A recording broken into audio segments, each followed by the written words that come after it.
ये बहुत कमजोर लोग हैं बीजेपी के। ये ताकतवर इसलिए दिख रहे क्योंकि सरकार इनके साथ है।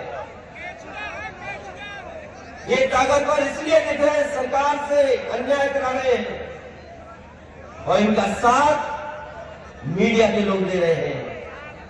कोई भी बात होगी किस तरह घुमाते हैं खुशी नहीं आएगी। क्या भारतीय जनता पार्टी में अपराधी नहीं है? क्या भारतीय जनता पार्टी के लोग जमीनें नहीं कब्जा कर रहे?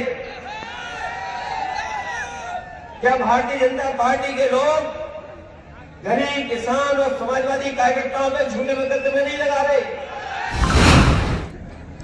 कि बताओ, अगर आपने सदन में कहा है कि 46 में 56 एसडीएम हो गए थे, साल खत्म होने जा रही है, 2023 साल खत्म होने जा रही है। अगर हम लोगों ने 46 में 56 भर्ती किए थे तो वो सूची जारी क्यों नहीं करते हो? जब उत्तर प्रदेश के मुख्यमंत्री जी योगा कर रहे थे, जब योगा करने आए, उस आसन का नाम मुझे नहीं पता, लेकिन एक टांग पे जब खड़े हुए तो बताओ कैसे डगमगा रहे थे? बताओ डगमगा रहे थे कि नहीं डगमगा रहे थे? इससे इन लोगों से सावधान रहो और सावधान इसलिए रहो कि हमारे आपके भविष्य को धोखा दे रहे हैं। खबर उत्तर प्रदेश के जनपद एटा से है, जहां एटा जिले की तहसील अलीगंज में आज समाजवादी पार्टी के राष्ट्रीय अध्यक्ष अखिलेश यादव ने शहीद केपी सिंह यादव की प्रतिमा का अनावरण किया और जनसभा को संबोधित करते हुए 2024 लोकसभा चुनाव में सपा प्रत्याशी को जिताने की अपील की। साथ ही भाजपा सरकार पर जमकर तंज कसे। वहीं आपको बता दें कि एटा पहुंचे अखिलेश यादव तय कार्यक्रम के अनुसार अखिलेश यादव को हेलीकॉप्टर से अलीगंज के गांव नगला दांडी पहुंचना था, लेकिन खराब मौसम के चलते सड़क मार्ग से ही वहां पहुंचे अखिलेश यादव ने सबसे पहले शहीद केपी सिंह यादव की प्रतिमा का अनावरण किया। बाद में सभा स्थल पर पहुंचकर सभा को संबोधित किया।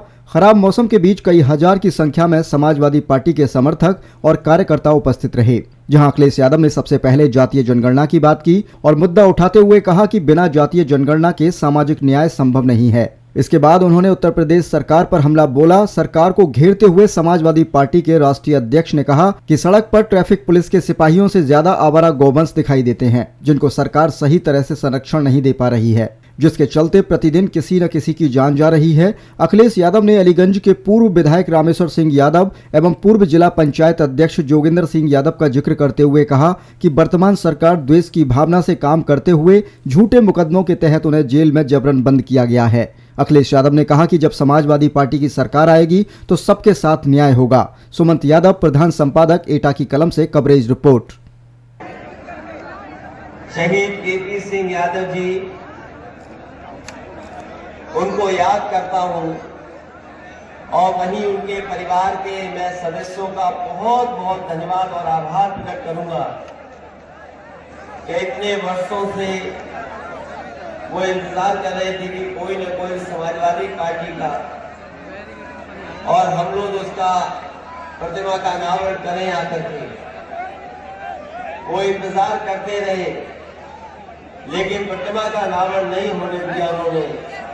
मैं उनके परिवार के पिताजी और परिवार के जितने भी सदस्य उनका आभारी हूँ कि आज जो शहीद को सम्मान देने का हमें मौका मिला है, हम समाजवादी लोग उनका हमेशा हमेशा आभारी रहेंगे। जब उत्तर प्रदेश के मुख्यमंत्री जी योगा कर रहे थे, जब योगा करने आए, उस आसन का नाम मुझे नहीं पता, लेकिन एक टांग पे जब खड़े हुए तो बताओ कैसे डगमगा रहे थे? बताओ डगमगा रहे थे कि नहीं डगमगा रहे थे? इससे इन लोगों से सावधान रहो और सावधान इसलिए रहो कि हमारे आपके भविष्य को धोखा दे रहे हैं।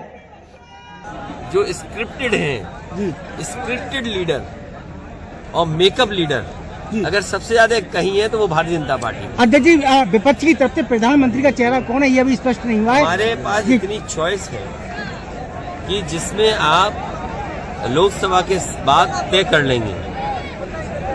मुख्य हमारा ये है लक्ष्य कि उत्तर प्रदेश से भारतीय जनता पार्टी का सफाया हो। लोकसभा में क्या उत्तर प्रदेश ही सरकार बनाता है। 80 हराओ, भारतीय जनता पार्टी हटाओ। क्या आप ममता बनर्जी अरविंद केजरीवाल के समर्थन में है क्या? वो खड़गे को प्रधानमंत्री के रूप में बता रहे, उन्होंने समर्थन दिया। क्या आप बता रहे हो? ये बातें इधर उधर मत करो। किसान की आय दोगुनी होगी क्या? हर प्रधान से कितनी सीट आएंगी आपकी? हर प्रधान से पैसा वसूला जा रहा है। क्या ये जो एलईडी वैन या टीवी वैन जा रही है गांव में, क्या ये बताने जा रही है कि किसानों की आय दोगुनी हो जाएगी? या आलू का किसान है मान लीजिए, क्या उसके लिए बीज सस्ता था? माननीय अखिलेश जी, क्या आप कह रहे उसकी हैं पैदावार में जो लागत है वो कम हो गई? क्या डीजल, पेट्रोल, खाद, डीएपी या कीटनाशक दवाइयाँ या इक्विपमेंट जो लगते हैं, क्या उससे जीएसटी कम हो गई? क्या उसके लिए कुछ सस्ती चीजें उपलब्ध हुई है क्या? गठबंधन 2024 में कितनी सीटें जीतेगा ये आप बता दीजिए। बीजेपी झूठ बोलती है और आपका सत्य क्यों नहीं बिक रहा है? क्या कभी इस पर विचार किया है आपने? विचार तो किया है, क्योंकि हमारे पास पैकेज नहीं है। और अगर पैकेज होता तो हमारे लोग इस बात को स्वीकार कर लेते। अब आप ये बताइए, हमारे 19 जो चीन से हमारी लड़ाई हुई लद्दाख के इलाके में, जो सबसे महत्वपूर्ण लड़ाई हुई जिसमें 114 कुमाऊं रेजिमेंट के लोग शहीद हो गए, और जो मेमोरियल बना था, आज चीन के लोग कह रहे हैं कि इस मेमोरियल को नहीं बना सकते हैं आप, वो मेमोरियल तोड़ा जा रहा है। क्या आप में से किसी ने खबर बनाई? एक हवाई जहाज जो भारत से चलता है और जिसमें लोगों से पैसा वसूला गया, गुजरात के लोग थे, पंजाब के लोग थे, उनसे पैसा वसूला गया, और सुनने में आ रहा है कि एक एक व्यक्ति ने 50 लाख रुपए दिए हैं जो अमेरिका में घुसना चाहते थे इलीगली। तो सोचिए, यही क्या गुजरात मॉडल था? सोचना चाहिए सरकार को, और आपको विचार करना चाहिए कि जहां से प्रधानमंत्री हैं उस प्रदेश की हालत ये है कि पूरा का पूरा हवाई जहाज इलीगल जा रहा है।